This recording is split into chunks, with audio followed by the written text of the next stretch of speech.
Il y a tout juste 50 ans, un vent de rébellion souffle à Nanterre. Le mouvement étudiant qui réclame plus de justice sociale, plus d'égalité entre les sexes se propage à Paris. Bientôt, c'est le pays tout entier qui est en effervescence. À cette époque, Bernard Landau, Fabienne Laurey, Bernard Charnassé et Boris Petrov ont entre 16 et 23 ans. Ils nous racontent cette folle période qui a profondément marqué la société française et leur propre vie. Nous, on avait envie de vivre autrement. Il faut quand même imaginer tous ceux qui n'ont pas connu l'avant mai 68. Les lycées, ils n'étaient pas mixtes. Il y avait les lycées de gars puis les lycées de filles. Il y avait la pilule, mais pas encore bien fort. Et puis on se mariait avant de vivre avec quelqu'un. Enfin bon, c'était une période où on sentait bien qu'on avait hérité ça d'un vieux monde qui n'était pas le nôtre, quoi. Il fallait le refaire. Le jeune homme, alors étudiant en droit et encarté au Parti communiste français, est plein d'espoir, tout comme Fabienne Laurey qui a vu son lycée fermer ses portes. Je vais au quartier latin et je participe à toutes les assemblées générales à la Sorbonne. Il y avait des manifestations tous les jours, il y avait une ambiance de libération de la parole qui était incroyable sur plein de sujets, au niveau international, au niveau de la vie sociale, au niveau de l'éducation, des rapports avec la famille. On remettait tout en cause en fait. Voilà.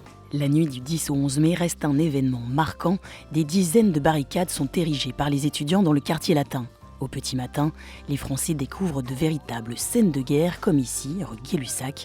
Les parents de Bernard Landau, qui prépare son concours d'entrée aux Beaux-Arts de Paris, prennent peur. Mes parents ont décidé de m'envoyer en Lozère parce qu'il fallait préparer l'oral du concours. Et je me retrouve à Mende, qui est une petite ville plutôt assez calme, et je tombe sur une très grande manifestation je sais pas, les ouvriers, les paysans, l'administration, enfin il y a pas mal d'administration, tout le monde était dans la rue, quoi. Donc ça m'avait frappé parce que ça voulait dire qu'il se passait des choses dans tout le pays finalement. Il rentrera 3 jours plus tard en stop pour prendre part au mouvement à Paris. Les étudiants sont rapidement rejoints par les travailleurs. Le 13 mai, des centaines de milliers de personnes se rassemblent place de la République pour manifester. Ce qui m'a vraiment plu ici, c'est que ce n'était pas une de mes premières manifs, mais c'est la manif la plus exceptionnelle que j'ai connue. Pendant 5 heures, on n'a pas bougé tellement il y avait du monde. 5 heures à discuter, 5 heures à trouver que c'était génial, qu'on avait gagné. C'était 36, quoi. C'est ce souvenir que j'ai de la République. Et pour moi, quand même, tout ce qui s'y est passé après, toutes les commémorations qu'on fait à la République, après le Bataclan, etc., ça me donne chaud au cœur parce que ce n'est pas un lieu comme les autres. C'est vraiment pour moi le lieu des manifs. Cette manifestation du 13 mai marque le début de la grève générale la plus importante qu'ait connue la France. Bernard Charnassé est alors apprenti acteur. Loin de tout engagement politique, il n'est même pas inscrit sur les listes électorales. Le 13 mai est un déclic, il s'engage et participe à l'occupation du théâtre de l'Odéon. Je suis très ému parce que je me retrouve 50 ans après dans ces lieux qui ont connu une effervescence absolument extraordinaire, où la salle était bondée, jour et nuit pratiquement. Les gens couchaient, mangeaient, dormaient, s'exprimaient. C'était un meeting permanent. On ne dormait que très peu. Moi, je me souviens que pendant des jours et des jours, je n'ai dormi que 3 heures. Je dormais sur une table. On mangeait des petites choses, des sandwichs, des petites choses comme ça. La vie habituelle était suspendue. Il s'agissait d'autre chose. C'était comme une aventure extraordinaire. Dans les Beaux-Arts occupés, les étudiants mettent leur fibre artistique au service de la Révolution.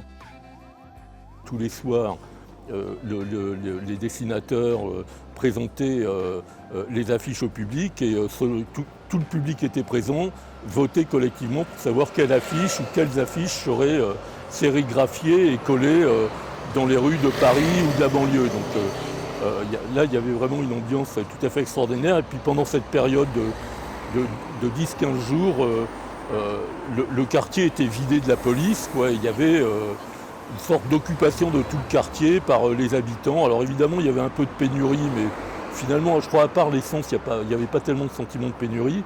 Mais par contre, il y avait une effervescence à la fois des habitants, je crois, des commerçants. Tout le monde participait à quelque chose, moi, que je trouve d'assez exceptionnel. Voilà. Acculé, le général de Gaulle accorde de nouveaux droits, mais la révolte ne se calme pas du jour au lendemain. À l'usine Renault de Flins, la grève se poursuit, un sympathisant meurt. L'usine devient un mythe pour les révolutionnaires comme Fabienne. Après un passage à la faculté, malgré un maintien au pouvoir de la droite, elle décide avec son compagnon d'intégrer l'usine. Il y avait l'analyse globale générale des révolutionnaires qui disait que mai 68 n'avait été qu'une répétition générale, mais que ce qui manquait, c'était un vrai parti révolutionnaire implanté chez les salariés et dans toute la société. Donc effectivement, on se dit, on ne va pas attendre 100 000 ans, il faut y aller et il faut aller dans la classe ouvrière. Et puis comme on n'avait pas vraiment envie de faire autre chose, on voulait militer, on se dit on va aller en usine. On y va à 4 à Flins, d'autres dans d'autres boîtes du coin parce que c'est assez industrialisé aussi, mais aussi dans toutes les sphères de la société. C'est-à-dire qu'on allait dans les lycées avec des pions, des profs, il y avait même des médecins, il y avait des employés, il y avait tout un tas de gens. On était un groupe d'une bonne vingtaine on s'établit entre Mantes et les Mureaux, à partir de 70, 71, 72. Voilà. Mais l'usine n'est plus la même, elle a doublé ses effectifs et les ouvriers à la chaîne ne sont plus les militants d'hier. Flins qui devait mettre le feu à la plaine, nous on aurait été l'étincelle, ils auraient mis le feu à la plaine pour refaire la révolution, c'était pas tout à fait ça. Mais on a fait du travail militant et du travail révolutionnaire qui a fait bouger les choses. Cette féministe convaincue s'est battue pour le droit à la contraception et à l'avortement, a pris la défense des travailleurs immigrés. Mais 68 aura été son éveil politique, il marquera une vie d'engagement comme des millions d'autres Français. Toute la génération née entre les années 40 et 60 ont eu des enfants et ont fait passer certaines valeurs acquises au cours de 68. La question de l'émancipation féminine est liée à 68 et on voit aujourd'hui à Nanterre cette référence à 68 est mobilisée dans l'idée qu'il ne suffit pas de commémorer verbalement ces moments, mais il faut les reproduire aujourd'hui pour obtenir de nouveaux droits et lutter contre la sélection à l'université. Donc 68 constitue un ensemble de références, en partie fantasmées et mythiques, mais en partie bien réelles, qui alimentent les luttes aujourd'hui, qui sont à réactualiser, mais qui peuvent s'inspirer de toutes les initiatives pratiques et les réflexions théoriques qui ont eu cours durant ces 3 semaines de grève générale. Preuve qu'aujourd'hui, le vent de folie de mai 68 n'est pas retombé.